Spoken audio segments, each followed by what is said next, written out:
अस्सलातु खैरुम मिनन नौम, फजर की अजान में छूट गया तो अब इसका क्या हुक्म है। चुनांचे अगर मुअज्जिन से फजर की अजान में अस्सलातु खैरुम मिनन नौम छूट गया, भूल गया वो अजान में इस तरीके से कहना, तो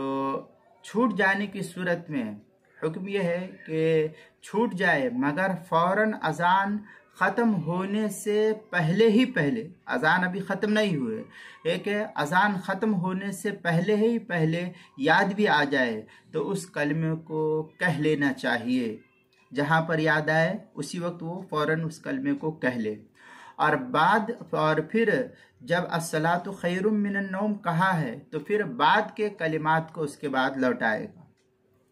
लेकिन अगर अजान ख़त्म करने के बाद याद आए तो अब अजान मुकम्मल हो गई, लौटाने या मज़कूरा कलमा कहने की कोई ज़रूरत नहीं है। मसलन जब हय्या अलल फलाह कह दिया, अब अस्सलातु खैरुम मिनन नौम कहना चाहिए मुअज्जिन को, अब ये भूल गया, अब ये कहता अल्लाहु अकबर कह दिया, ला इलाहा इल्लल्लाह ख़त्म करना था कि ला पर अजान में उसको याद आ गया कि अस्सलातु खैरुम मिनन नौम मैंने नहीं पढ़ा है, तो इस सूरत में अब ये ला इलाहा को छोड़ दे, अब यहीं से फौरन ये लौटाए अस्सलातु खैरुम मिनन नौम।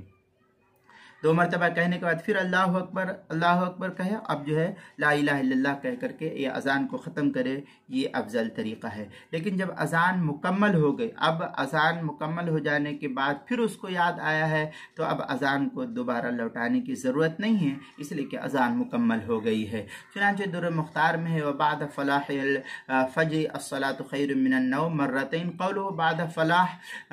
फीही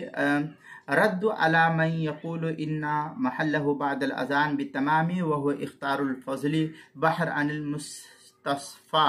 इस तरीके के बारत जो है दुर्र मुख्तार मा शामी जो ज़करिया बुक डिपो देवबंद का हिंदी नुस्खा है उसकी दूसरी जिल्द सफ़ा 54, अहसनुल फतावा उसकी दूसरी जिल्द सफ़ा 286 पर इसको नकल किया। किताबुल मसाइल उसकी पहली जिल्द सफ़ा 256 पर भी इसको नकल किया गया है।